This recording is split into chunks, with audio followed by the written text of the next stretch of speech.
안녕하십니까. 전산 Q&A 공부방 동아쌤입니다. 지금 고3 학생 중심으로 해서 노파심에 뭐죠? 60노파가 80노파한테 자조심해라가 그 노파의 마음. 그러니까 노파심에 혹시라도 모를 게 있을까봐 훑어보느라고 문학이론 하기로 해서 문학이론 합니다. 이거 그림으로 바꾸면 그림이란 작가의 체험을 통해서 얻은 세상에 대한 진실을 그죠? 점선면 공간을 통해 그리고 색채를 통해 표현하는 그지? 뭐 그림 예술 그지? 그림 예술 인생을 탐구해야 되네. 표현하는 창조적인 세계도 그림이라고 할 수 있지 그지? 그러면 그 그림은 뭐의 예술이요? 색채 예술? 형태 예술? 바라보는 시각에 따라 다르겠다 그지? 문학은 그림은 개인의 체험을 함축적으로 표현하는 거나 마찬가지지. 그러면 피카소 그림 나오기 전에 멀쩡한 그림 그린 거 알지? 어릴 때는 점점 이렇게 변해가. 이거 보면 되게 신기해.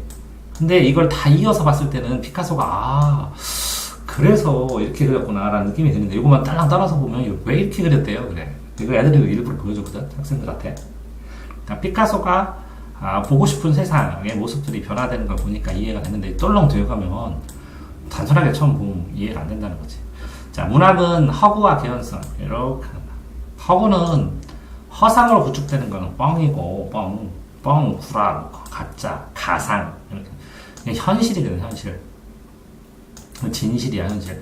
현실을 반영하는데 가상의 세계를 쓰는데 이 겹친 부분에 있는 거야. 그치?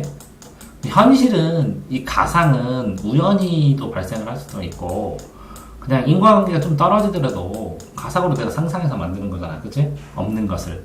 근데 현실은 있는 거야 되잖아. 그럼 이건 필연성이라는 거거든. 반드시 그렇게 되는 논리적 인과관계. 근데 뭐 실제로 현실도 사실 보면 뭐 우연히도 일어나고 필연히도 일어나고 역사에서도 그렇게 얘기를 하거든.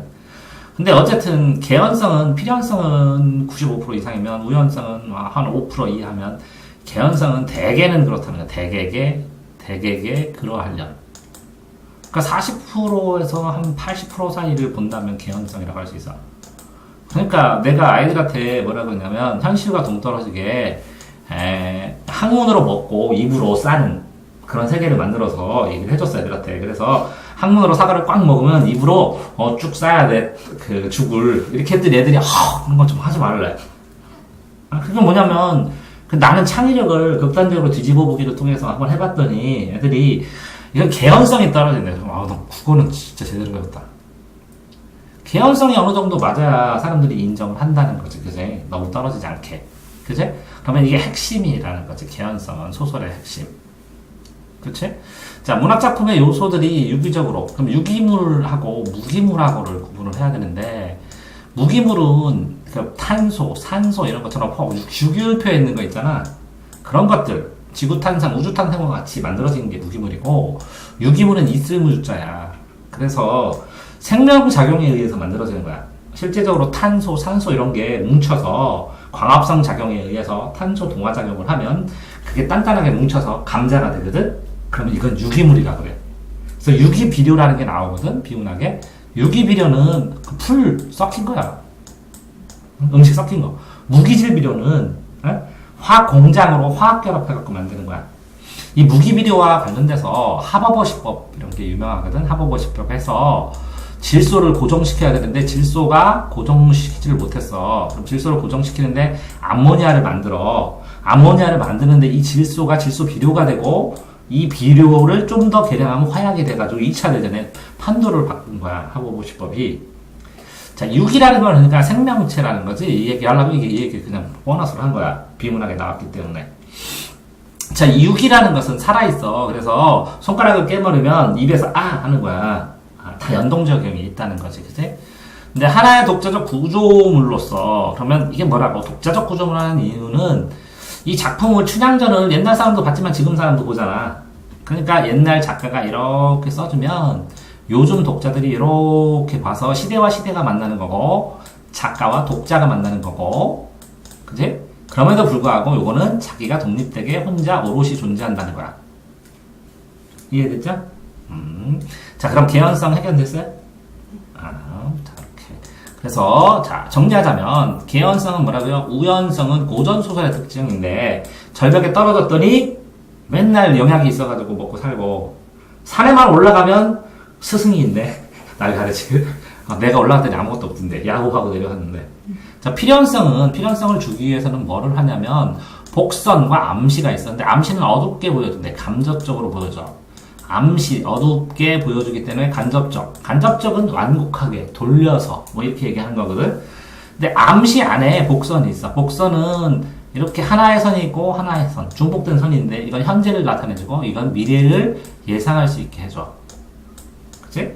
근데 이렇게 복선은 소설 용어인데 암시한다 이런 거는 소설 아닐 때도 좀 사용하고, 그치? 소설일 때도 쓰지만 소설 아닐 때도 많이 쓰는 용어가 암시야. 이건 필연성을 주기는 거야. 왜? 논리성이 늘어난 거야, 현대인들은. 그러니까 필연성을 조금이라도 주지 않으면 맨날 저기가 막 맨날 우연히 로또 되고 맨날 우연히, 그지? 많이도 쓰지 지금. 툭 하면 뭐라고? 기억상실증 걸리지? 네? 우연히 그게 많아. 툭 하면 백필정 걸리고, 그지?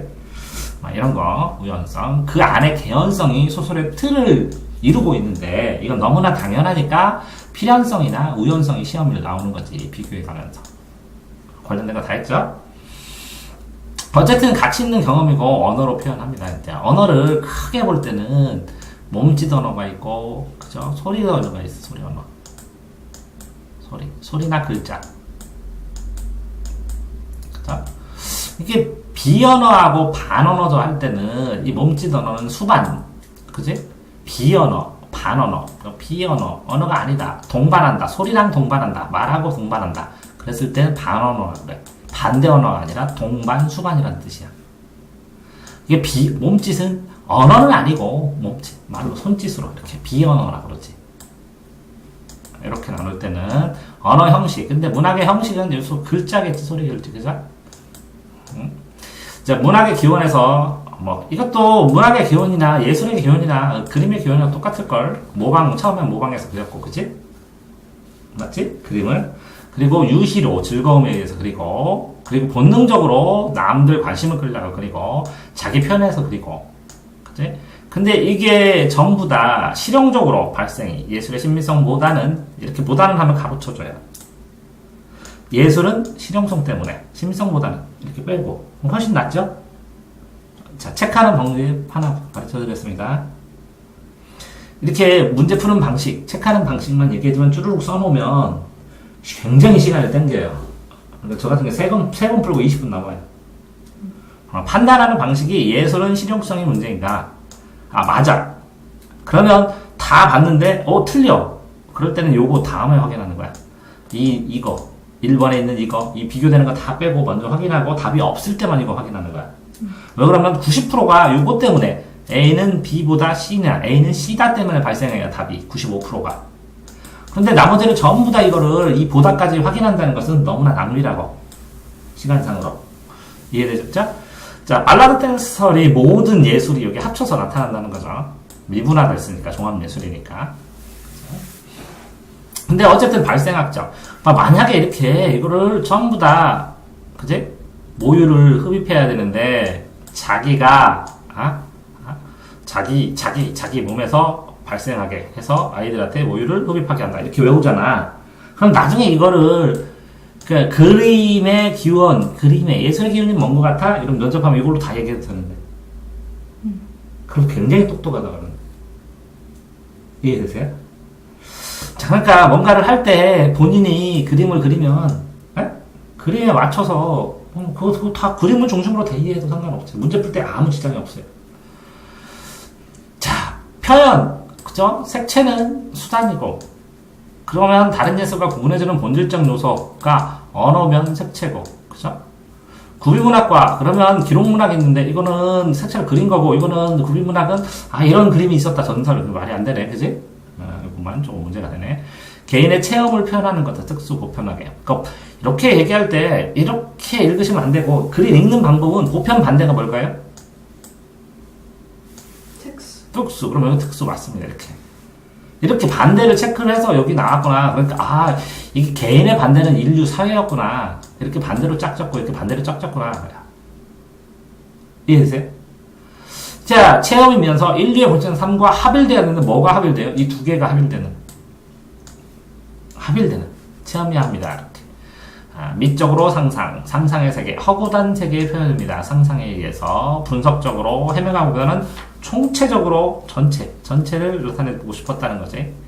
그러니까 문학은 삶의 양상을 분석해갖고 이게 논리적으로 탁탁탁 꼬집어볼 필요는 없다는 거지. 느낌으로 알아가는 거지. 통합된 구조로 유기적이라는 단어만 알면 되고. 됐죠? 넘어가겠습니다. 됐나요? 두 번째.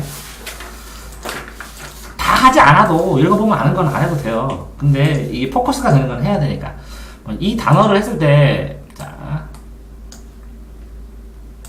이렇게 보시면, 항구성, 보편성, 개성인데, 뭐 반대, 이렇게, 어떤 단어든 그림을 그릴 때도 특히 그렇거든요. 그래서 작은 거 반대 큰 거, 어두운 거 반대 밝은 거.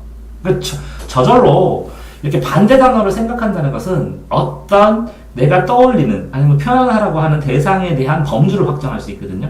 여기서부터 짧은 것부터 큰 것까지.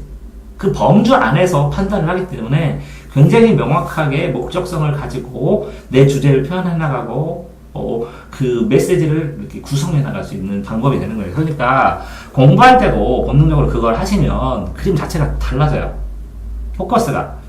그러니까 미술학원 친구가 운영해서 놀러가고 구성한 거 딱 보면 얘는 시커먼냐 여기다가 참 밝은 거 좀 포인트 내가 그렇게 얘기했대 걔가 그렇게 항구적인 거는 항상 영구적 계속적이라는 거지. 영원히 계속되는. 항구성 반대는 뭘까요? 일시성 순간성 일시순간. 그러니까 일시적이진 않겠죠 문학이. 그죠? 그러니까 유행이 있는 일시적인 것은 그래서 고전이라고 하지 않는다. 라고 했을 때 고전이 뭐야? 그럼 문학의 특성은 이 세 가지입니다. 그래서 이 세 가지를 갖췄는지를 봅시다. 이렇게 얘기를 해도 된다는 거지. 보편성 반대는 뭘까요? 특수성, 그치? 특수하게 되면 개별적인 이야기인데, 뭐 특수성 이 작가가 특수한 자기 체험을 인류의 보편성과 연결을 못하게 되면 사람들이 이해를 못하지. 그냥 너만의 계획이고. 읽을 필요가 없잖아. 그치? 근데도 불구하고 보편성이 있는데 개성이 있는 거야. 그치? 그럼 개성은 뭐야? 작가의 개성? 그러니까 특성이 있다는 거지. 그러면 참 이게 보편성과 개성의 특수성 같으니까 보편성과 개성은 안 맞는 것 같은데 보편성과 개성이 어우러져서 항구적으로 전할 만한 것. 그게 문학이겠네? 이해됐어요? 그러면 이것도 설명이 됐나요? 자, 쾌락도 윤리화 사상에는 그렇게도 나오죠. 쾌락. 아타락시아, 아타페이아. 그래서 정신적인 쾌락을 해서 정신적인 쾌락이냐, 아니면, 그 정신적인 쾌락이 아니라 육체적인 쾌락이냐, 이런 것까지 나눠서 얘기를 하기도 하는데, 여기서 봅시다. 그러면 흥미와 즐거움. 이걸 쾌락이라고 했네, 그냥. 재미. 자, 교훈 영향력. 이걸 가르친다는 것은 이건 재미만 있으면 된다는 거네. 근데 이제 둘 다 문학의 기능 두 개로 나눴을 때는 요것과 요것이 이제 적절하게 섞여 있다는 거지. 자, 여기에서 교시적이라는 건 가르침을 보여준다는 거니까 교훈이네. 교시나 교술이나 교훈이나 교시나 교술이나 교훈성이 있다는 거예요. 교자가 있으면. 가르칠 교자로 써야 되니까. 서술이고. 쾌락적, 종합적. 이게 두 개가 합쳐서 이렇게 된다는 거네. 그죠? 요게 이거고, 이 교시적이 교훈설이니까. 그죠? 그럼 다 한 거죠? 자, 차라리 이런 게 더 어렵죠. 문학의 요건에서. 첫 번째는 감동입니다. 예를 들어서 문학과 비문학을 나누는 기준은 답변을 못 합니다, 애들이. 문학과 비문학을 나누는 기준은 문학하고 비문학을 나누는 기준이 이 감동입니다, 감동. 예술성이에요, 예술성. 뭐라고요? 예술성. 감동을 하게 되면 눈물을 흘린대요. 왜 그러냐면 느낄감에 움직일 동에 마음이 느껴서 움직이니까 눈물을 흘리는 게 이 눈물을 흘리면 감정이 정화된대요. 뭐가요? 감정이 깨끗해야 된다고. 정수기처럼 변화해서 깨끗해져. 감정이 정화. 이거를 문학 용어로 카타르시스라고요. 카타르시스. 그러니까 카타르시스를 느끼면 문학이고 그걸 못 느끼면 문학이 아니라는 거지. 왜 개인의 체력과 작가의 개인의 체력이 인류의 보편성과 연결돼서 항구적으로 전할만 해야 되고 그게 감동을 전달해야 되잖아. 그지? 교훈이잖아. 그지? 교훈이면서 쾌락도 줘야 되잖아. 그러니까 그게 교훈과 쾌락이 합쳐지면 감동을 하게 되고 재미있으면서 교훈도 있지. 그러니까 눈물을 흘리고 카타르시스로 감동을 하고 그걸 예술이라 그래. 이해되세요? 네, 아리스토텔레스는 네. 비극에서 카타르시스를 그 비극도 이 비극도 맞아요. 비극, 희극, 뭐 희비극 이렇게 했을 때 이 비극도 이 슬픈 게 그래서 감정의 승화란 말 들어봤죠? 예를 들어서 A라는 성적이 못 봤는데 공부 그따위야 그랬더니 막 이를 악물고 좌절하는 게 아니라 공부를 한대. 이게 뭐냐면 고체가 액체를 겪지 않고 기체로 올라가는 걸 승화하거든요, 과학에. 예? 그걸 문학에 적용했을 때는 감정이 승화됐다고 그러는 거야. 과학의 용어를 갖다 쓴 거야. 그러니까 이 비극도 이게 고체인데 그걸 쾌락으로 그러면 감정이 승화되는 과정에서 카타르시스를 느낄 수 있던 거죠. 근데 이 카타르시스를 느끼는 방법 자체가 그러니까 이 어디에서 출발했냐, 여기서 이렇게 출발했냐, 여기서 출발했냐는 상관이 없는 것 같아. 그러니까 이 문학 작품을 하는 예술가들이 어떤 입장에서 출발했느냐, 뭐 예를 들어서 굉장히 지질하게 가난해서 고생을 하다가 그림을 그렸건, 그치? 아니면 부유하게 살았는데 했고 스스로 그냥 문학을 찾아가면서 하다가 했건. 근데 이제 시대를 움직인 사람은 시대의 눈에는 이상하게 보였을 뿐이지 문학으로 추구하고 문학으로 보아가고 그 시대를 앞서가고 반발짝 앞서가고 그 시대를 표현하고 대변하고 하는 것은 또 같은 것 같다고. 왜 그러냐면 이게 인류의 보편성이고 이게 항구적으로 인류가 보존할 만한 가치가 있다는 것이겠고, 그러니까 그 문학사의 변두에 큰 위치에 있는 그림들은 몇 천억을 하고 이 그림의 가치도 있지만 그림 자체도 있지만 이 문학사의 이 미술사의 가치 속에서 요거 자체가 이 하나의 변곡점처럼 하나의 어떤 툴처럼 가치가 있기 때문에 비싼 것 같아요, 내 생각에는. 자, 어쨌든 평이성, 평이하게, 쉽게, 쾌락으로, 언어로, 개연성으로 됐습니다. 문학의 요소. 자, 위적 정서. 이게 7정이죠, 7정. 오욕, 이거 맞구나. 즐겁고, 성내고, 그리고 슬프고, 사랑하고. 이거 즐겁고, 그지? 그러면 이 희는 기쁜 거고, 이거는 즐거운 오락이고, 이거는 희희낙낙 해갖고. 그지? 오락하고 좀 들기지? 좀 다르지? 뭔 차이? 이 기쁠 희는 애가 공부를 잘해서 기쁘다 라는 건데, 이 즐거운 거는 개콘 재밌다. 그건 좀 다르지. 네? 그런 차이예요. 이거는 미소고 이거는 즐거워서 재밌고 그냥 게임에서 오락실에서 느끼는 느낌. 게임하고 재밌다는 거랑 애가 공부를 잘해서 좋다 기쁘다랑은 다르잖아. 그럼 이건 재미라는 거고. 재미있는 거하고 기쁜 거하고 좀 다르잖아. 근데 재미있으면 좀 기분이 좋지. 근데 이건 기쁨이고. 근데 이 희노애락을 4개를 기본적으로 만하고 애오욕, 사랑하고 미워하고 욕심났고, 그치? 이걸 7정이라고 그래. 7정. 희노애 구애오. 원래 희노애락 애구욕인데, 그치? 애오욕이라고도 쓴다. 희노애락 애구욕, 두려울 구. 뭐 그것도 쓰는데 애오욕 이것도 7정이라고 하고. 근데 4단은 인이예지고, 그치? 이 4단에서 2가 있는데 원래 2라는 본성이 있는데 이 끝자리에 4단이 있고, 그치? 이거의 곁에서 붙어서 7가지 감정이 있다는 거지. 4단 7정론에서, 그치? 맞지? 그래서 어쨌든 그때 나오는 거야. 그래서 감정들이야. 그럼 정서는 어디에 표현돼? 정서를 알려면 서술어를 보면 돼. 왜 체온에는 쓸 수가 없잖아. 이거 목적어, 주어, 목적어, 서술어잖아. 그러니까 내가 생각할 때 이제 그림을 그릴 때 적어도 사과를 그리는 것 가지고는 정서를 표현하기는 힘들어. 근데 사과의 색채를 가지고는 정서를 표현할 수 있어. 그지?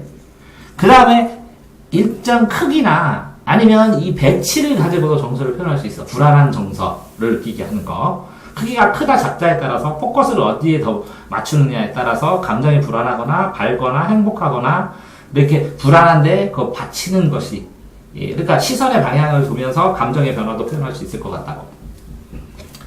내 그림 안 그리지만 그렇다고. 자, 이렇게 희노애락 애오욕 것에서 인간의 이제 본능적인 감정을 나타내주는데 어쨌든 서술어에 나타낼 수밖에 없지, 그지? 서술어에 나타낼 수밖에 없고. 그래서 문학적 정서, 이게 미적 정서라는 게 이게 그러니까 글을 많이 읽으면 그림도 도움이 될 것 같은 생각이 드는데 그렇지 않더라고. 그리는 거에 대해서는 이게 테크닉도 어마어마하게 많이 표현하더라고요. 우리 누나가 이제 김치를 그리거든. 김치 우리나라 딱 3명인데 그런데 이 깍두기를 그리면 침이 꼴깍꼴깍 넘어가. 그래서 김치하고 미생물, 유산물을 그려. 그래서 거시와 미시 연결해가지고 자기 우리나라의 유일한 김치 작가 되고 싶다고 해서 지금. 왜? 신기했어. 그냥 뭐 어쨌든 좀 이따 보여줄게. 동영상 잠깐. 근데 어쨌든 그 정서 있잖아, 정서. 그럼 우리 누나는 왜 그런 그 김치를 그리냐면 김치만 그리면 엄마가 생각나고 눈물이 나고 감정이 담기고. 이해되지? 그러니까 가족이야, 김치가. 그래서 그게 우리나라의 공동체라는 느낌이래. 그래서 한국인을 표시하려면 김치를 그려야 되는데 아무도 없더래. 김치를 제대로 그리는 사람이. 그래서 자기는 김치를 그린대. 그거 할 말이 없잖아. 그래서 내가 그래서 그런 마음이면 대가 될 거라고. 응? 한 부분만 파서. 어쨌든 이게 이제 문학적 상상력 아니냐? 예술가의 상상력, 창조력이고, 그지? 똑같이 사진으로 찍은 거하고 그림으로 보니까 확실히 다르더라고. 이게 붓터치가 이렇게 휙 갔거든? 자세히 확대해 보면 이게 끊어지고 붓터치가 딱 있는데 멀리서 보자라? 그럼 감이 맛있게 생겼어. 햇살 받고. 그걸 어떻게 그리는지, 그걸 이렇게 그리면서 그걸 떠올리나, 좀, 뇌가 궁금해. 뇌가 궁금해, 예술가들. 붓터치를 저렇게 해놨는데, 저게 멀리서 보니까, 맛있게 보여. 저걸 하나하나 한 줄 한 줄 그렸을 텐데, 라는 생각을 해. 어쨌든 그 상상, 창조. 그러니까 본인이 머릿속에 있는 그 감, 그냥 현실에 있는 감 말고, 그 머릿속에 있는 감을 그리는데 그렇게 오래 걸린다고 그러더라고. 배워서. 그러면서 이제 사상성이라는 게 아까 말한 그 한국인을 대표하는, 그지? 한국인 사람의 공동체를 하는 게 김장. 유네스코 문화유산 된 그 문화유산을 표현할 수 있는 사람. 이 되고 싶다는 그런 것들이 사상성이고, 어떻게 보면 그 작가를 위대하게 하고, 그림 그리는 사람을 위대하게 만드는 바탕이 되는 그런 것 같아. 그 사람이 그냥 그 그림만 그렸느냐, 그런 생각을 품고, 근데 아닐 수도 있어. 사이코패스 같은데 그림 그렸는데 대단하다고 그러잖아. 그러니까 서양은 작가와 작품을 분리해서 많이 보거든? 근데 동양은 이렇지 않아. 이게 같이 보는 성향도 많아. 왜? 유교적인 영향이 많아서 인품이 있어야 작가를 잘 쓴다고. 근데 서양은 이거를 구분해갖고 보는 경향도 많아. 그러니까 이 같이도 보겠지만 떨어뜨려서 보는 경향도 많다고. 지금 뭐 이런 얘기도 해주냐면 나중에 만약에 면접까지 가면 면접하는 건 없냐? 있어. 그러니까 내가 이렇게 국어 수업을 하는 게 아니라 면접 수업도 겸해서 해주는 거야. 네가 말을 하려면 한 번쯤은 들어본 거야 되잖아, 그치? 자, 문학의 형식은 내용과 유기적으로, 그럼 그림 그리는 형식은 그 안에 표현하고 싶은 네 내용과 그림의 내용과 유기적으로 연결을 당연히 해야 되고, 구체적으로 작품 만들어야 되고, 예술의 아름다움 만들어야 되고, 그지? 당연한 거잖아. 근데 이 기법도 되게 중요하더라고. 그 독특한 그 사람만의 기법. 그 사람이 터득해서 그 사람이 그걸 표현하니까 진짜 다른 사람과 다르게 정말 잘한다. 그럼 그 기법 대가다. 이렇게 얘기를 하더라고. 그치? 자, 문학의 언어. 어쨌든, 정서는 서술어에 많이 나오는데, 뭐, 구체적인 거 반대로 추상적이지, 그치? 상대적이요. 추상적으로 표현하면, 추상적인 게 주제 같냐, 구체적인 게 주제 같냐? 추상이 주제야. 그래, 맞아. 추상으로 주제를 하고 구체적인 예시를 드는 거야. 그러니까 주제를 사랑 이렇게 해주잖아, 그림 그릴 때. 그럼 그 사랑을 표현하는 구체적인 소재들을 넣고 했더니 미술 논평하는 선생님이 그러지. 이게 사랑인데 이 칼하고 뭔 상관이요? 아니, 어머니가 맨날 칼로 맛있는 거 자르는 거 생각났어요. 그랬더니 그건 네 생각이고 사람들이 그걸 보고 사랑이라 떠올리겠어. 사랑인데. 어떤 사람이요? 이렇게 아프면 칼로 손가락 째서 피도 흘려주잖아요. 그랬더니 쓸데없는 생각은 그걸 표현해보라고. 그럼 또 할 말이 없지. 꼬이면 그렇게 해도 얘기하지. 함축적 반대를 볼까? 이게 포함 압축된다는 거야.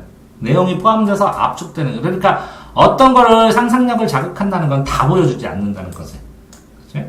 그러니까 예술가하고 예술 디자인하고 실용 디자인의 차이가 뭔지 아냐? 실용 디자인은 어떤 디자인에 대한 개념이 있으면 반발점만 앞서 있어. 그래서 오 멋지다 새로운 거다 이렇게 얘기해. 누구나 알 수 있게. 제 예술 디자인은 이렇게 했거든? 그 떨어져 있어. 이거를 해결하려면 여기 지식 있는 놈만 알아봐. 이해돼? 왜? 여기 주변에 노는 사람은 되게 많으니까 이만큼 앞서가 있는 거라고. 그치? 그래서 예를 들어서 뭐 패션쇼 같은 거 딱 보고 가끔가다 이제 텔레비전을 보거든. 그러니까 어떤 사람이 실용 디자인을 하면 저거 입고 싶다 사고 싶다인데 어떤 예술 디자인 예술 그 패션쇼를 보잖아. 그럼 저게 옷이야 그러잖아. 근데 내가 딱 한번 와 저거는 내가 꿈꾸는 디자인이다 막 이렇게 혼자 생각한 게 있었는데 디자이너가 12살이었어. 13살인가? 짱이었어. 그래가지고 저런 건 내가 생각하는 미래의 옷이고 진짜 옷이다 이렇게 생각하는 거야. 이게 다른 거지. 보여주세요. 보여주세요. 얻은 거. 예. 이거 보여달라고? 네. 아니 지금 잊어버렸지. 옛날 그 패션 방송 있잖아. 근데 프랑스인가 영국인가 어디 유럽에서 패션쇼 하는데 젊은 애 있어. 소년 14살짜리 디자이너. 그러니까 내가 그거를 한 5시간인가 봤는데 혼자 마음에 드는 거 나올 때까지 본다고. 이거 보고 딱 끊쳤어. 드디어 나왔다고. 뭐 그런 게 있잖아. 자기도 나는 어떻게 그릴지는 모르겠지만 내가 바라는 디자인이란 게 이런 거다. 그러니까 보는 눈하고 그릴 수 있는 능력은 또 다른 거잖아. 그지? 근데 상상을 구체해야겠어.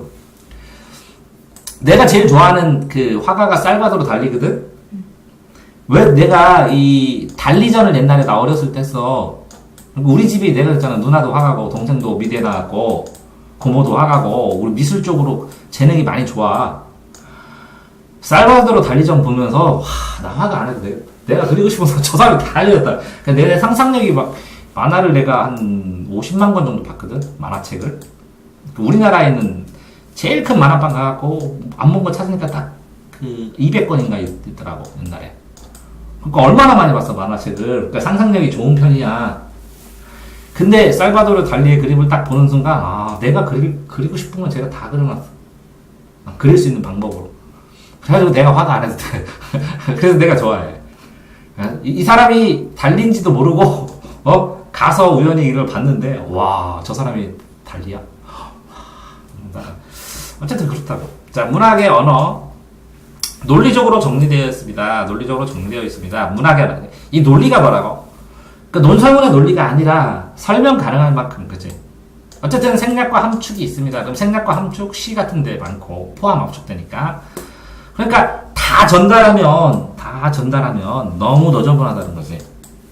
이게 경험이 중고등학교 때 이렇게 그림을 애들이 딱 그리면 애들이 싹 그린 걸 내가 쭉쭉쭉 도와주면 걔는 상타. 근데 나는 내가 그린 다음에 내가 더 그려. 나 떨어져. 이게 없어서. 이게 어른이 돼서 느꼈어. 생략과 함축이라는 것. 생략이라는 것. 필요한 것만 하는 것. 일정 부분 절제할 수 있는 것. 이게 굉장히 예술에서 필요하다. 뭐 특히 예를 들어서 여백임이라고 그러잖아. 동양할 때. 난 그릴 때 1번 이렇게 쓰고 2번 하고 3번은 요 가운데를 갈라. 4번은 이렇게 가고 뭐 그 다음에 여기다 꽃 하나 넣고 뭐 이렇게 넣는데 난치는 번호 이런 것 하면서 이 그림을 그리면 이만큼 비어있잖아. 그제? 빈 공간과 이 사물이 어울리는 거야. 그래서 깊은 세상을 표현하는 거야. 그게 뭐라고? 여백임이라고. 그러니까 생략의 아름다움이 있다고. 생략해서. 자, 정서적인 감정 표현이 목적이라고. 감정서술. 그지? 새로운 의미를 창조해 나간다. 그러니까 근데 이런 말도 있어. 이렇게 사람은 새로운 말을 만들 수가 없대. 왜? 그 제한된 단어로 미리 수많은 조합을 통해서 수많은 사람들이 미리 다 얘기했대. 근데 지금 대표적으로 필요한 이 시대에 지금 사람들이 원하는 대변할 수 있는 말들은 있지. 어쨌든 새로운 의미를 창조하는 거야. 자, 거긴 질문 없지? 자, 문학의 세계는 허구와 언어로 표현하는데 사실이 있는 대로. 근데 이렇게 돼서 여기는 판타지라고 그래. 꾸민 게 많으면 판타지. 가상의 세계야. 판타지. 반지의 제왕 뭐 이런 거. 그다음에 그 해리포터 이런 거. 여기에 동화가 있어. 동화. 판타지하고 개연성이 좀 있는데 근데 왜 동화 중에서 이솝, 우화 같은 거는 동물이 나오는데 왜 동물이 나오냐면 인간의 특성이 어떤 애가 욕심만 있냐? 아니잖아. 깨박도 어떨 때는 멍청해 보이고 여러 가지 복잡한 면이 있는데 단순화시켜서 특성을. 그래서 딱딱딱딱 만들어 보니까 꽤 많은 토끼, 꽤 많은 여우, 뭐 욕심 많은 여우, 뭐 이렇게 어느 하나의 성격을 뚜렷하게 부각시키는 거야. 미련한 곰 이렇게 만들어주는 게 이제 이솝, 우화나 이런 거야. 동화. 그 다음에 소설은 여기에 있지. 여기에 있는 거는 리얼 스토리. 그래가지고 써줘. 이거는 사실을 바탕으로 만들어 재구성하는 겁니다. 이렇게 써줘. 그지? 그러니까 소설은 요 겹친 데 있는 거야. 현실과 환상이 겹친 데. 이거는 판타지라 그러고, 이거는 우화라고, 이솝 우화라 그러고, 동화라 그러고, 이건 소설이라 그러고, 이건 리얼 스토리라 그러고. 근데 리얼 스토리 쓰고 전기문으로 사실을 바탕으로 그대로 써도 하나도 안 꾸몄냐? 아니지. 살짝 꾸미지. 그치? 나의 죽음을 알리지 마라. 이렇게 딱 하면서 얘기했나? 아니지. 작가마다 다 표현하는 게 다르잖아. 배우마다. 그러니까, 현실을 표시를 했더라도, 뭐 약간의 개연성은 당연히 있어야 되는 거고, 그 사이사이를 꾸며가는 거고. 작가적 현실이란 이 국어에서 적자 나오면, 특징, 경향, 특징으로 풀으라고, 특징. 자, A는, 써나 별표로. A는 B보다는 가로쳐라. 크다. B보다는 가로쳐라. 쓰고 2번 적이 나오면 특징, 경향, 흐름으로 풀어라. 이런 것만 내가 쓰라고 한 거. 별표. 별표. 적 나오면 특징, 흐름으로 써라. 이렇게 된 거 한 150개도 안 될 거거든. 그 모아놓으면 굉장히 명확하게 빨리 풀고 문제 풀 때 도움이 되니까 따로 모아놓자는 것. 자, 다음에 넘어가도 되지? 이제 문학의 갈래는 흘러지는 거지. 그래서 시, 소설, 소설. 그런데 분류 기준은 일부러라도 이렇게 한번 봐야 되기 때문에 알려주는 거야. 자, 이렇게 해서 운율이 있으면 운문, 이건 시.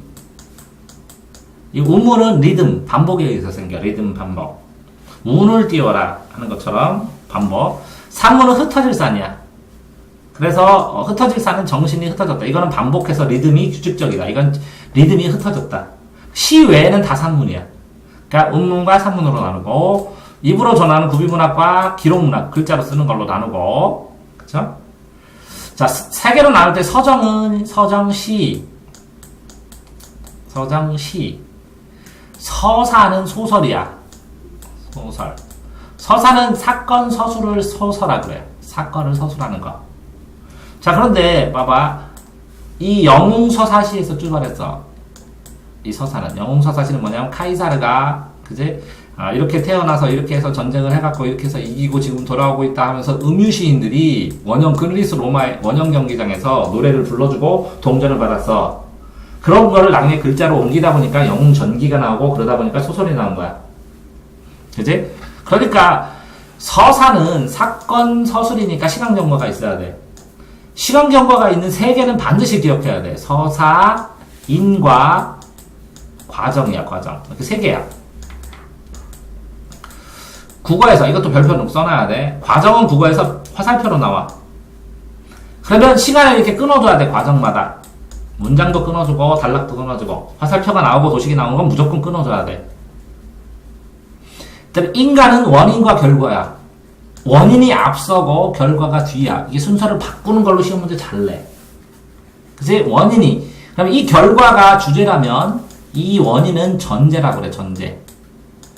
근데 전제를 생략하는 경우도 생기고 원인을 생략하고 결과만 쓰는 경우도 생기지. 서사는 사건 서술이고 이걸 동태적이라고. 동태. 움직임의 모양을 나타낸다고. 동태. 반대는 정태적이야. 나머지 다.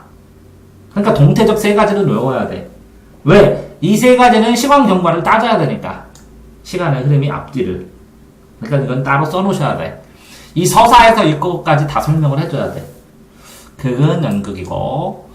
자, 서정은 시고, 교술은 수필이야, 수필. 교술. 교훈, 서술, 수필. 근데, 이렇게 두 가지로도 나눕니다, 이렇게. 수필과 극악. 형식. 형식을 갖췄어. 소설의 형식을 갖췄으면 소설. 그럼 소설의 형식이 뭐냐? 소설의 3에서는 주제, 구성, 문책, 주구문. 구성의 3에서는 인사배. 인사 2번 했다. 그래서 주구문, 인사배.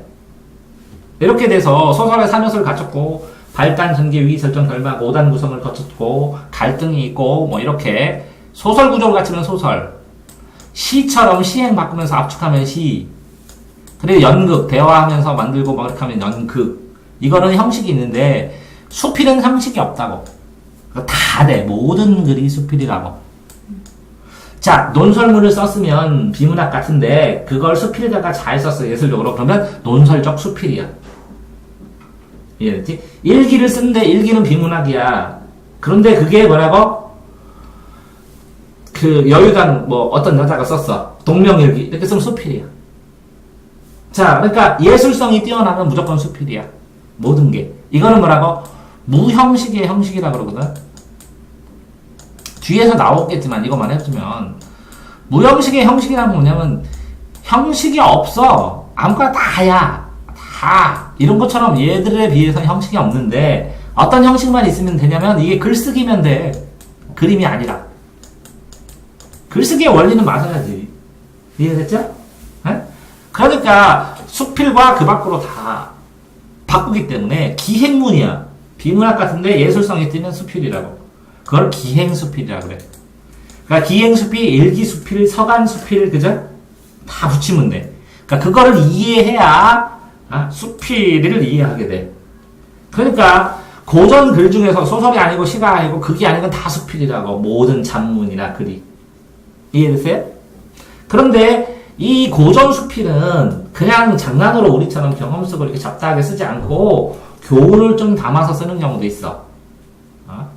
슬견설 뭐 이런 거잖아. 뭐 이런 거 할 때. 이해되세요? 요거는 알아야 돼. 교술 장르에 관련돼서. 자, 운문은 시고 산문은 리듬이 흩어질 때, 이 산만한 녀석아, 정신 산만한 녀석아 흩어질 때 리듬이 반복을 안 한 거지. 자, 귀북문학 기록문학이고 서정시, 서사, 소설, 그죠? 소설, 극, 희곡, 시, 수필, 뭐 이렇게 4대 갈래로 하기도 하고. 자, 됐죠? 넘어가도 되나요? 어디 안 했죠? 요거 안 했는데 사분법. 뭐 해야지. 어디 나오지? 요거? 자화, 내적 제품. 이거. 이것도 잠깐만 또 설명하면. 밑줄 치면 자세하게. 왜? 나는 밑줄 친 것만 해주고 싶은데, 애들이, 보는 경험이 적어갖고 이걸 딱 못 찍어내니까 내 경험을 더 얹어주는 것 뿐인데, 본인이 알고 싶은 거 다 하는 거야. 작품의 내적 자화와 작품의 내적 세계, 작품의 외적 자화와 작품의 외적 세계의 개념 설명. 이렇게 딱. 자, 이렇게 해서 생각이 나면 다 지우고. 이게 작품이 있으면요, 이 작품을 끌어나가는 시는 화자라고요, 화자. 시는 화자. 그러면 소설은 뭐냐? 서술자라고 그래, 서술자. 여기도 내가 있어요, 내가.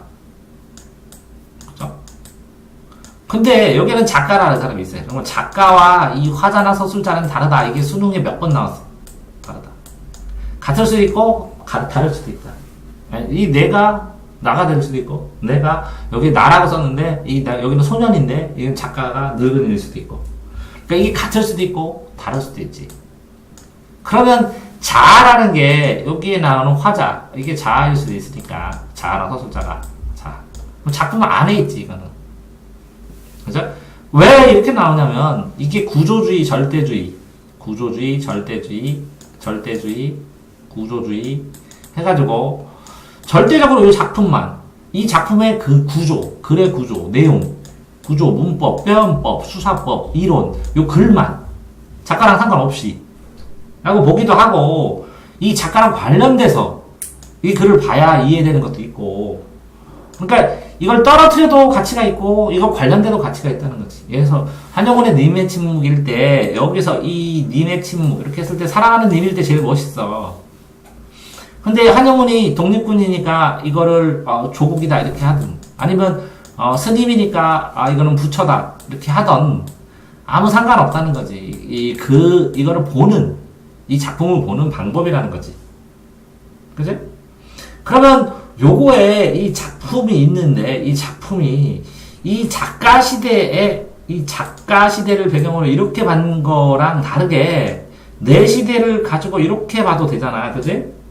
그러니까 외적 자아는 이 사람이 자아가 될 수 있는데 작가 중심으로 하면 독자 중심으로 보면 나가 자아야. 근데 지금까지는 뭐만 나왔냐면 이 자아가 이게 선생님 나야. 자 1, 자 2. 이거는 진짜 고3 학생이야. 그래서 미술 그리는 학생이 이 그림을 보는 것과 이 글을 보는 것과 선생님이 이거를 보든지 미술을 전공 안 하는 애가 이걸 보는 건 이 그림에 대한 차이, 느낌이 굉장히 차이가 많이 난다는 거지.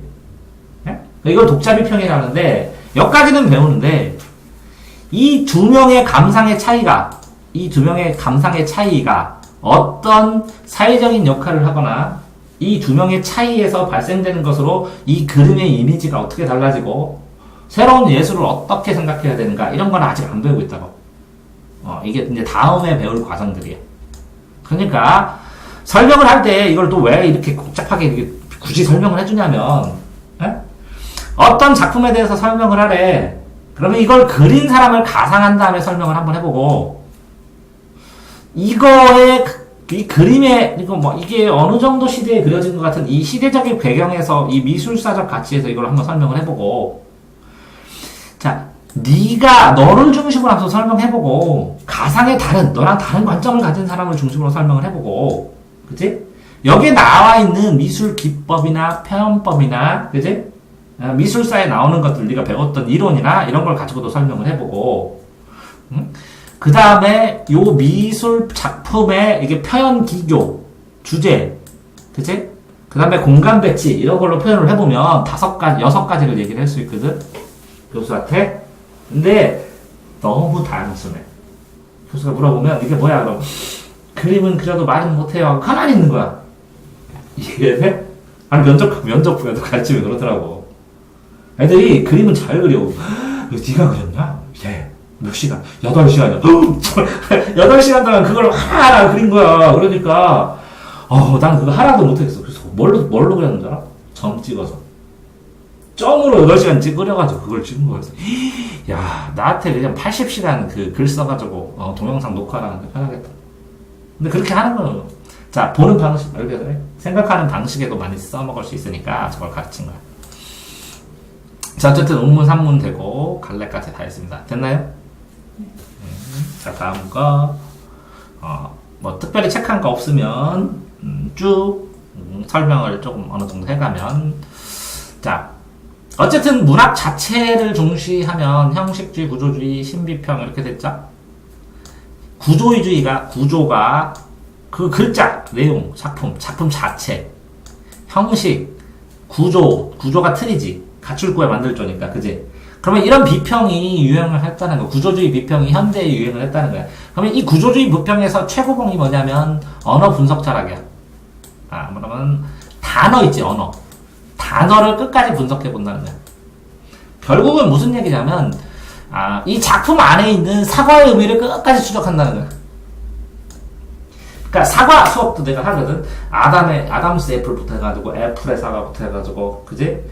그 다음에 사과 되게 많은데 뉴턴의 사과부터 해가지고 이렇게 비렐름 테레의 사과부터 사과들 정리를 쫙 하는데 나 같으면 그렇게 나와. 사과 역사상 유명한 사과들에 대해서 그려라 이렇게 되는 거.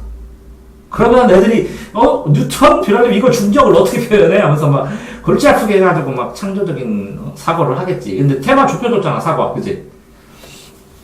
사과를 하나도 안 그리고 사과를 표현할 수 있으면 이렇게 뽑는 거. 그렇다고. 그러니까 내가 미술 선생하면 안 돼. 사람들이 동의를 안 해. 그러니까 주체를 중시하는 거는 막 적극적, 소극적 주체로서 작가와 독자. 이게 주어고, 그지? 이게 목적어라면 이게 사과가 목적어라면, 그지? 이 주어와 목적어의 관계인데 이게 또 주어고 이게 주어와 목적어와 관계잖아, 그지?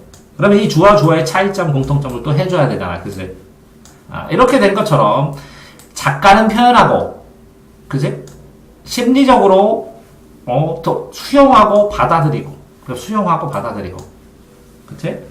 자, 현실을 중시하면 이 역사, 현실 이렇게 될 때 이렇게 하면 안 되고 논리적으로 치면 이것까지는 알아야지. 배경은 시간 배경이 있고 공간 배경이 있고 사회 배경이 있고 원래 두 개밖에 없어. 그러면 다시 해주면 이것도 맨날 고3들이 물어봐서 하는 거야. 이게 동서 고금을 통틀어 유인이 사람만이 책이다 이런 한자가 있어. 고금 여기는 인간. 근데 이건 생각하는 틀로 굉장히 좋아. 내가 생각하는 틀을 해갖고 30장 정도 썼거든. 생각의 기준에서. 이렇게 이걸 동서를 공시적이라고 그래. 들어봤지? 공통시간. 이걸 뭐라 그래? 고금을. 통시라 그래. 그러면 이걸 육하원칙으로 하면 이건 언제고 언제 그러니까 어디서 그지?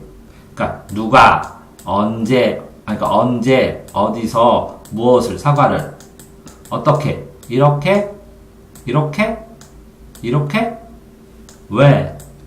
그럼 육하원칙이 다 되거든. 자, 여기다가 아이고 찍어버렸네. 다시. 그 다음에 이건 주어, 이건 목적어. 누가, 언제, 어디서. 그럼 부사어지, 그치? 어디서, 언제, 어디서, 주어가 목적어를 어떻게, 이렇게. 근데 왜? 하면서 하면 주어, 목적어, 서술어, 부사어 다 나오거든? 자, 이 표가 굉장히 도움이 되는 거야. 발상을 할 때. 발상과 사고를 할 때. 자, 그러니까 이거 녹화를 하지만 미술하는 애 아니면 못 써먹어, 잘. 지금 미술 수업 같이 내 나름대로 하는 겨. 근데, 자, 사고방식으로 이렇게 됐을 때, 예를 들어서, 자, 테마가 뭐가 나면 연필, 이렇게 나왔어. 필기고. 그러면, 연필. 그러면, 동서고금을 해야 되잖아. 그러면, 옛날 연필은 붓. 지금은 연필. 나중에는. 전자펜. 시간으로 써야 돼, 이렇게. 동양서양으로 해서 붓 하면 이쪽은 이건 동양이면 이건 서양. 펜. 연필 비슷한 거 뭐 있지? 색연필도 있고, 여기서 사이에는 형광펜도 있겠네. 전자펜 반대, 서양에는 뭐가 있을까? 동양에는 없을까? 이렇게 해갖고 자꾸 이거를, 옛날과 이거. 그지? 동양과 서양. 이렇게 자꾸 만들어줘야 돼. 그래서 여러 개를 만든 다음에, 그지? 배치한 다음에 이걸 육하원칙으로 또 확장시키는 거 이렇게. 이게 이제 마인드맵으로 발생을 하는 거거든. 그러다 보면 이 연필과 전자펜이 이렇게 섞이는 부분, 공통 부분, 이렇게 겹치는 부분에서 창의적인 생각들이 나오는 거야. 이해됐어요? 자, 그래서 지금 난 뭘 얘기해 주는 거냐면, 이 작품이 있으면 이 작품을 보는 아까 6가지 관점 얘기했었지. 1번, 그치? 만약에 2번, 그냥 작품, 이렇게 시대 3번, 그 다음에 이 작품에 대한 그 이론 4번, 그 다음에 요거 자체, 이 5가지 5번만 알더라도, 신화에 따라서 신화에 등장한 예술, 이렇게 해도 상관없는데, 신화나 아니면 원형, 인간의 공포, 탄생, 죽음, 이런 거. 이런 거에 따라서, 예를 들어서 서양에서는 녹색이 독이라고 그러잖아.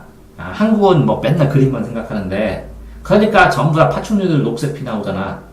근데 실제로는 구리를 만들어줬기 때문에 피가. 그래서 산소랑 결합하면 녹색으로 보이는 거거든.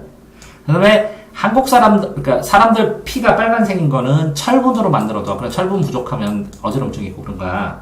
이 철분이 헤모글로빈을 만들고, 헤모글로빈이 적혈구를 만드는데, 이 적혈구가 산소랑 결합하면 빨갛고, 산소가 떨어지면 파랗게, 쇠만 나오니까 파란색으로 표시해주는 거야. 배경 지식으로 알으라고 이제 설명을 해준 거고, 이거는. 어쨌든, 이거를 만들면서 이렇게 십자가 표로 해서, 이거 나를 중심해서, 나가 커지면, 주관이 커지면 객관, 사회, 국가, 우주, 이렇게 확장시켜서 보면서, 과거와 현재, 동양과 서양을 나누어서 생각하면, 발상과 표현을 할 때 어마어마하게 다양한 가짓수를 생각할 수 있거든? 천천히 혼자 할 때는 이런 논리 구조를 가지고 생각해보라는 거지. 자, 그거 이제 떠나서, 배경 하려다 말았구나. 이게 소설의 사면서가 주제 구성 문체라고 했잖아. 주구문, 그치? 주구문. 구성의 사면서가 인물 사건 배경이라고 했잖아. 인물, 인사백, 사건 배경. 이 배경이 원래는 시간 배경, 공간 배경이 있는데 시간, 공간 배경. 이게 시험에 나오니까 배경이 타겟으로 많이 나오니까 요새는 시간, 공간인데 시공이 합쳐진 그 시대 배경, 역사 배경, 연무시대, 역사 이렇게도 많이 해. 시공을 합쳐서. 근데 요새는 상황 배경이 많이 나와. 어떤 상황이냐 지금 현재가 기분 좋은 상황이냐 나쁘냐. 또 확장돼서 소재 배경이 많이 나와. 근데 미술하는 애들은 느껴. 예를 들어서 노란색 템포로 쫙 그렸을 때 이 칼라톤에 대한 느낌하고 단풍을 빨간색으로 했을 때 연인이 그 느끼는 분위기랑 둘이 같이 걸어가는 그림인데 노란색으로 하는 거랑 아니면 약간 파릇파릇한 거 노란 게 섞인 거하고 그 느낌이 다 다르다는 거를 본능적으로 하는데, 그러니까 이 소재가 주는 느낌이라는 게 있는데, 그지? 예를 들어서 그 수능에서 그거 나왔어. 탄가루가 쫙 이렇게 뿌옇게 날리는 그런 느낌의 그 항구. 이런 게 이제 소재로 나오거든. 그러니까 소재로 나오는데 탄광가루가 쭉 있다고 해도 막 뭐 우울해 뭐 이런 건 아니거든. 약간 흐릿하면서 낭만의 느낌도 나오면서 어려움도 느끼면서 그러면서 뭔가 뭐 추구했던 뭐 그런 것들, 이 소재가 일관되게 영향을 미치는 게 있거든. 그러니까 이게 이제 기업 같은 경우도 이렇게 기업의 이미지 마케팅 할 때 삼성 하면 파란색으로 항상 다 맞추잖아, 그지? 그러니까 색깔이나 디자인이나 상태나 이런 걸 맞추는데 이런 소재 배경, 상황 배경, 시대 배경도 많이 나온다는 거지. 자, 다음 요거는 이렇게 써놓으셔야 돼요. 이렇게 배경, 공간, 시간, 시대, 상황, 소재. 왜? 책에 안 나오시니까 시험은 많이 나가고. 공간, 시간, 시대, 상황, 소재. 배경 설명하시면 배경. 자, 다음. 자, 구비문학, 입으로 전하는. 이게 단어가 구비문학, 구전문학, 적층문학 다 똑같은 말이에요. 구비, 구전, 적층. 입으로 정하고 적금처럼 층층이 쌓인다. 작가가 여러 명이고 작가가 정해지지 않고 계속 개선해갖고 조금씩 꾸미고 다른 A 이야기와 B 이야기가 섞일 가능성이 많고, 그죠? 짜깁기 할 가능성이 많다는 거죠. 자, 기록문화는 써져 있는 거고, 이 기록문학의 요새 문제점은 뭐냐면 구비문학, 구전문학에서 판본이 다르다. 판본. 그러니까 상주 판본은 상주에서 유명한 그 글자 소설이고, 뭐 나주 판본은 나주에서. 그럼 이야기가 조금 다르다는 거지. 이해됐죠? 그러니까 판본이 다르다는 게 자꾸 포커스로 맞춰서 많이 나온다고. 자, 국문이냐 한문이냐 뭐 됐고, 구비문학. 구연은 입으로 이게 공연한다는 거예요. 공연.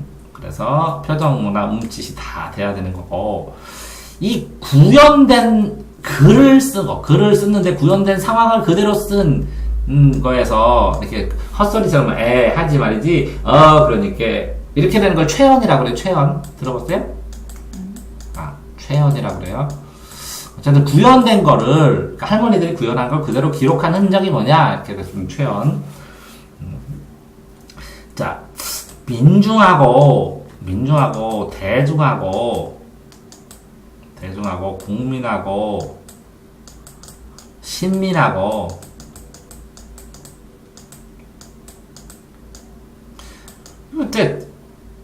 이게 신민은 신한 국민이야. 봉공시대. 국민은 국민주권시대. 그러면 조금 민중하면 민족국가시대? 민족국가시대, 대중 합친 거네. 그러니까 국민주권시대. 이거는 뭐라고? 많은 사람들 모인 것. 근데 뭐 사회주의 계열, 대중. 이거는 뭐라고? 민주주의 계열. 그 다음에 민족주의, 민중.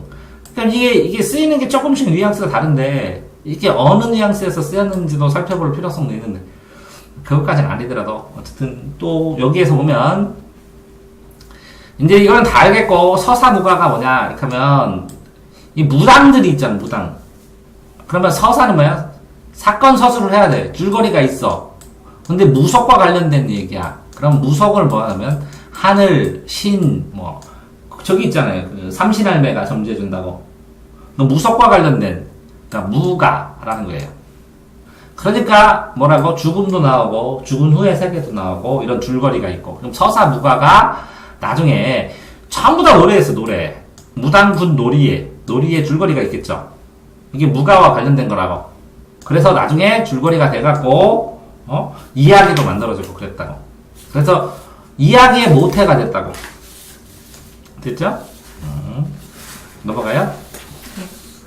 자, 한문학 됐고, 국문문학 순수. 차자는 글자를, 이게 차용증 할 때, 돈 빌리면 차용증 쓰죠. 차자, 글자를 빌려왔다고 하면 이제 향찰. 이게 이두하고, 구결하고, 향찰하고, 내신에서는 구분하거든요? 내신에서는. 근데 이제, 수능에서는 구분해서 뭐 잘 나오지 않고, 나오더라도 다 써주긴 해. 그러니까 무슨 뜻이냐면, 향찰은 여기에는 한국말을 쓸 때, 그쵸? 향가 같은 거 쓸 때 한국말을 이렇게 쓸 때는 한국말을 을은 다 한자야, 다 한자. 근데 요거는 뭐 음차고 이건 훈차고. 근데 이렇게 쓸 때는 구결은 이렇게 한자로 쓰는데 여기에 토시, 이고, 이며 이걸 한자로 써요. 자, 이두는 이게 한국말처럼 그냥 쭈루루루 이게 한국말 어순으로 쓴다고 한자를. 왜 그러냐면 이게 우리나라는 등산 하면 산을 오른다 이렇게 하잖아요. 산을 오른다 이렇게 써야 되잖아요. 그럼 산등 이렇게 써놓는다고. 그러니까 중국 사람들 필승 한국. 그럼 어떻게 해결해요? 우리는 한국 이겨라 이렇게 하죠. 근데 필승한다 한국한테 이렇게 읽는데 중국에서. 그러니까 읽는 방향이 달라가지고 필승 한국 하면 중국 애들은 왜 지네 나라를 왜 지네가 이겨? 이렇게. 읽는 어순이 다르다고. 이해됐어요? 그런 것처럼 이렇게 한자를 쓰는 순서와 관련된 건인데, 뭐, 수능에서는 어쨌든 한자 빌려서 썼다. 차자. 기억하면 되니까. 됐죠? 자, 현대문학, 시. 여기서 보면, 이제 이 세 개를 그냥 하면 힘드니까 이렇게 생각을 해봐요. 시를 쓰면 시의 제일 첫 번째는 운율성이에요, 운율성. 뭐라고요? 운율성. 리듬 있게 써야 되니까, 리듬 있게, 이게 시를 노래라고 생각해봐요, 노래. 시가 노래인데, 그럼 리듬 있게 써야죠. 리듬 있으니까 음악이 있죠. 음악에다가 뭘 담아야 돼요? 의미를 담아야죠. 의미를 담아야 되니까 어떻게 돼야 돼요? 함축해서 짧게 담아야죠. 짧게 담으다 보니까 이 느낌을, 이 마음의 상상, 심상, 마음의 상상을 전달하기가 쉽지 않죠. 그러니까 마음의 상상을 꼭 그림 그리듯이 딱 떠올릴 수 있어야죠. 그래서 시 플러스 그림 해서 시화전을 하게 하는 거예요. 이미지, 왜? 평범한 사람은 그 시를 이해 못하니까 그림을 쫙 그려주고 이별은 하고 이별하는 그림 딱 해주면 오 저런 거야 저런 거 하고 사람들이 이해를 잘하는 거야. 그게 회화적이에요. 회화적. 이해됐어요? 이렇게 연결해서 기억해야 돼요. 운율은 음악이고 음악에다가 의미를 담아야 되는데 그거를 의미를 담는데 짧게 담을 수밖에 없어. 시라. 그러니까 마음의 상상이 힘들어. 그러니까 회화적인 표현을 정확하게 잘해야 돼. 다 연결됐죠? 쭉 됐고, 이거는 치어하고 일상어 차이로 시험 문제가 많이 나요. 이건 뭐라고요? 함축적으로 심상. 그럼 심상이 뭐냐? 심상 마음의 삼상인데 심상을 표현할 때 사람들이 착각하는 게 뭐냐면 이 감각기관에서 받아들여서 그거를 뇌에서 판단하대. 시각적 심상. 이해됐어요? 시각적 이미지. 자, 이 차이에서 나는 시각으로 느꼈는데 내가 느끼는 이미지는 사과가 빨간색이 아니라 보라색이야. 그게 이 빛의 색깔에 따라서 다르게 보는 뭐 비테라 과술사 람브란트라든가 아니면 고고갱들이 인상주의자들이 내가 보는 이미지는 이거라고 해갖고 쓰기 시작한 거야. 자, 그게 왜 그렇게 나왔냐면 예술사는 무조건 알아야 되니까. 이제 보통 고전반동 뭐라고요? 낭만이라 그러고 낭만반동 사실이라 그래요. 근데 이 사실주의가 종언이 된 이유가 뭐냐면 녹음기가 발견되고 그러니까 음악 똑같이 할 필요가 없어. 사진기가 발견된 거야. 똑같이 그리는 거 망해버리는 거야. 초상화 그리는 사람들이. 이 당시에는 망했다고 생각하는 거야. 자, 고전은 형식을 만드는 거야. 형식. 형식 틀을 만들어주는 거야. 그리고 이성적이어야 돼. 논리적이어야 되고. 그러니까 음악의 아버지, 미술의 아버지, 그냥 뭐의 아버지 하는 사람이 고전주의 시대예요. 베토벤처럼.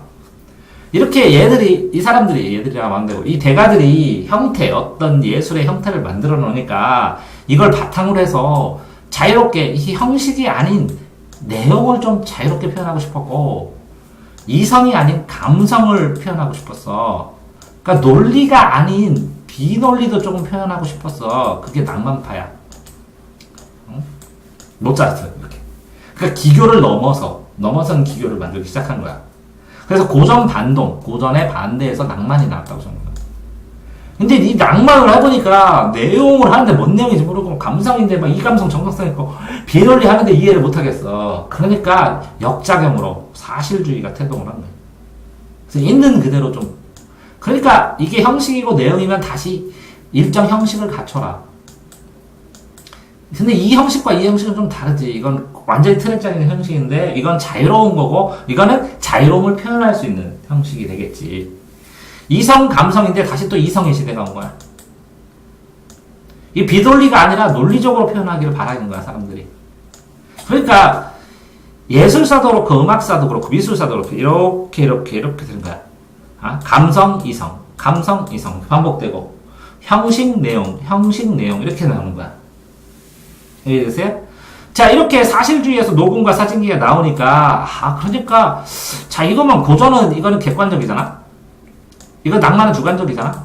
이건 보이는 대로 객관적이잖아? 그러니까 내가, 이거 주관. 근데 다시 주관 나와야지. 주관적으로 빛을 받아들이는 거. 그래서 인상주의.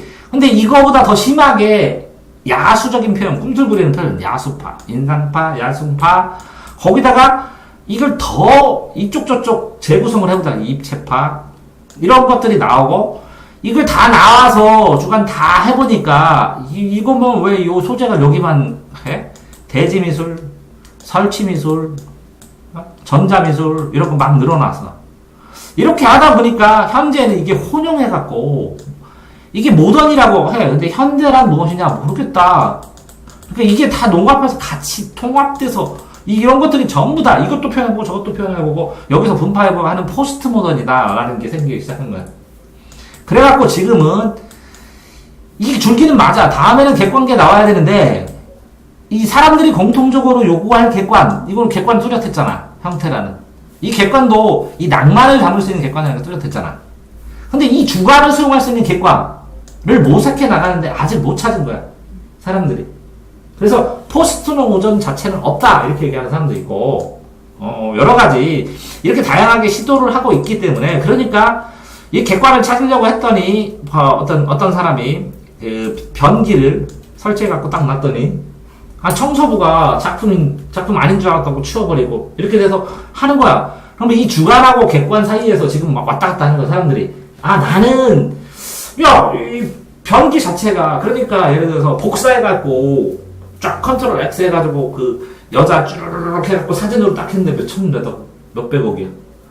복사인데 내가 복사할 걸.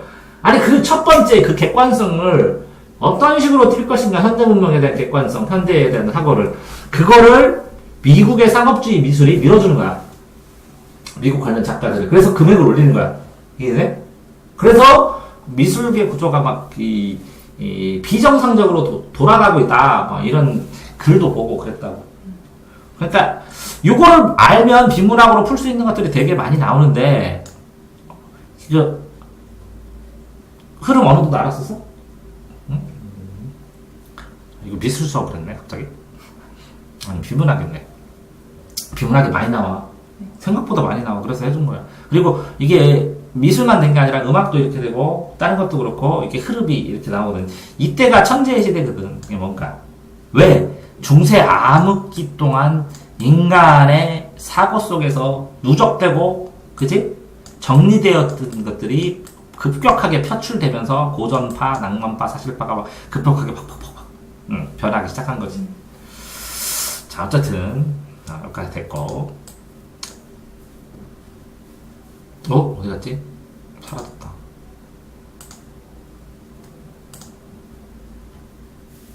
자, 시 운율. 뭐 어쨌든 이렇게 심상은 이미지라고 그랬지. 그러니까 어쨌든 여기 감각에서 그 얘기다. 감각에서 뇌로 들어갔을 때, 그지? 이게 시각적, 그지? 촉각, 오감각 얼굴에 다 있지. 근데 공감각은 이렇게 공통 교집합 감각이야. 종소리의 동그라미. 이게 이걸로 전이 변이 됐다 그래. 이것도 알지? 여기도 전이 변이 나오고, 주관 감정이, 사람의 주관 감정이 객관적인 상관물에 전이 됐다는 말은 없고, 여기도 전이 나와. 감정의 전이. 주관적인 사람의 감정, 희노애락의 오욕이 객관적 상관물인 새, 달, 이런 데에 감정이 전이 됐다는 말을 쓴다고. 여기도 감정의 전이. 이게 전이 변이. 감정은 아니고, 이거는, 심상의 전이. 그치? 그래가지고, 예술가들한테는 그 얘기 많이 하는데, 내가 훈련시킬 때 애들한테. 야! 이거 무슨 색이요? 무슨 색이요? 그 모든 소리를 색으로 표현할 수 있으면 천재라는 거거든. 그래서 세상의 모든 소리나 세상의 모든 걸 다 소리로 쓸 수 있는. 그게, 매듭을 묶으며, 매듭을 찾아서인가? 매듭을 묶으며. 거기에 이 소설에 나와. 인디언인데 평생을 한 번도 눈을 안 뜬 애한테 무지개를 가르쳐줘야 돼. 소리는 들어. 그걸 설명을 해줘. 무지개 색깔이 뭔지. 그걸 설명하는 것처럼 이런 거랑 똑같아. 소리를 색으로 쓰는 거고. 그지? 그러니까 색과 소리가 동시에 다 있기 때문에 사람들은 못 느끼는데 A 감각을 B 감각으로. 그럼 촉감, 부드러움 이걸 색으로 표현해 보라고. 그러니까 부드러운 모양새로 그리지 말고, 그지? 느낌으로. 그럼 붓터치해서 부드러움을 표현하려고 노력했냐는 거지. 그러니까 그 느낌을 담았는데 실제 그렇게 구현되는 것도 다르겠지만 A 감각에서 B 감각으로 전환되는 걸 사고하고 상상할 수 있으면 그러니까 어떤 하나의 예술에 대한 그 느낌 자체가 다를 거라는 그 얘기하더라고요, 누나가. 이 깍두기의 물기를 표현하기 위해서 우리나라에 있는 모든 종이를 다 써봤대. 어떤 종이가 가장 깍두기의 물기를 잘 표현할 수 있는. 놀랬어. 물감도 이것도 써보고 유화도 그려보고 이것도 그려보고 섞어도 해보고 다 해보고. 그러니까 김치 엄마가 담아놓은 딱 깍두기 느낌이 날 때까지 그려본 거래. 그런데 이제 물을 조금 다룰 줄 알겠다고. 근데 역시 수채화는 물인가 보다고. 그러니까 수채화로 그리니까 근데 유화로는 안 됐대. 맛 표현이. 이해됐지? 그런 것처럼 그 뭔가를 표현하는데 이 감각이 있어. 근데 이게 있잖아. 맛있기만 하면 안 돼. 그걸 보고 엄마가 떠올라야 되는데. 참. 예술가들도 참 힘들게 산다. 사진 찍지. 그랬더니. 근데 이제 그거를, 사진 찍은 걸 이렇게 확대하고 집에 가서 진짜 보고, 그린 걸 보고 그러니까 다르긴 하더라고. 내가, 음식점 사장이면 저거 사놓겠더라고. 이거, 깍두기 그림만 봐도 침이 질질질질 떨어지는데, 그치? 설렁탕 먹을 땐 짱이잖아. 자, 그 다음에 여기서, 이 율격에서 이건 알아야 되는데, 내재율하고 외형률이 있어. 내재율과 외형률. 근데 내재율은 알 수가 없어. 잠깐만 알아. 그렇기 때문에 이거는 써줘. 내재율이 있다고. 그러니까 외형률만 알면 돼. 고민하지 않았던. 내재율 평생 한 3개, 4개 배웠어, 나도. 시험에 나오지를 못한다고. 그러니까 외형률이 나오는데, 숫자로 하는 음수율, 위. 이렇게, 음유율은 이렇게, 한 문장에, 이렇게 문장들이 여러 문장이 있을 때, 여기에 있으면 두개골, 두목님 할 때. 요통 알지, 요통? 아니, 몰라, 남자애들은 요통. 허리요. 요운. 요 끝에 있으면 각선미에서 각운. 그 3개요. 여기에 주로 앞에 많으면 두운, 중간계에 많으면 요운, 제일 끝에 많으면 같은 글자가 반복되든지 뭐 그러면 각운. 이렇게. 음유율은 위치니까 두운, 요운, 각운. 이렇게 3개고, 음성률은 비슷한 소리고, 음보는 읽는다니요. 봐봐. 나, 보기가 역겨워. 가실대에는 이렇게 진달래가 나오는데, 읽을 때, 나, 보기가 역겨워. 이렇게 안 읽고, 나 보기가 역겨워. 가실 때에는 이렇게 읽어. 그러니까 이거를 같이 읽어, 나보기가를. 근데 나보기가 이렇게 안 읽고 나보기가. 여기는 살짝 한 박자 정도 띄고 땡땡 띄고, 이걸 한 박자 반 띄고 역겨워 한 박자 반 띄고, 가실 때에는 하고 두 박자 띄고. 이해됐어요? 그러니까 희낭송을 할 때 이 박자감이 있잖아. 엄청나게 정확해. 예, 그걸 연습을 해서 들려줄 때 이걸 같이 듣게 하고 따로 듣게 하고 생각하게 듣게 하고 천천히 듣게 하고 빨리 듣게 하고 그런다고. 그랬을 때 이렇게 읽는 거는 음보, 이렇게 띄어 쓰는 거는 어절, 한 글자는 음절. 기본적으로 알아야지. 됐어요? 다 알았어? 네? 다시 한 글자는 음절, 이렇게 띄어쓰기는 어절, 물고기처럼 뭉쳐다녀서 띄어 읽을 때 강하고 약함 등을 규칙적으로 배치하여, 이거는 음보. 됐어요?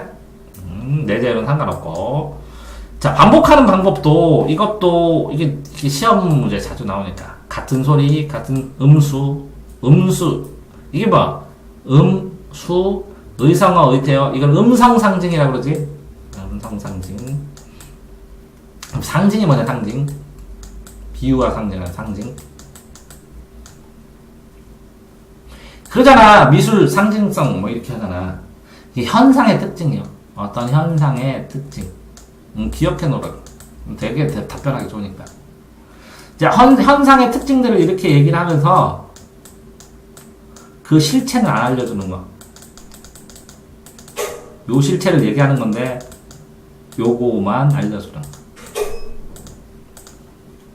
요걸 가지고 말미잘, 똥개, 늑대, 너구리, 나쁜 놈, 얘 누구냐?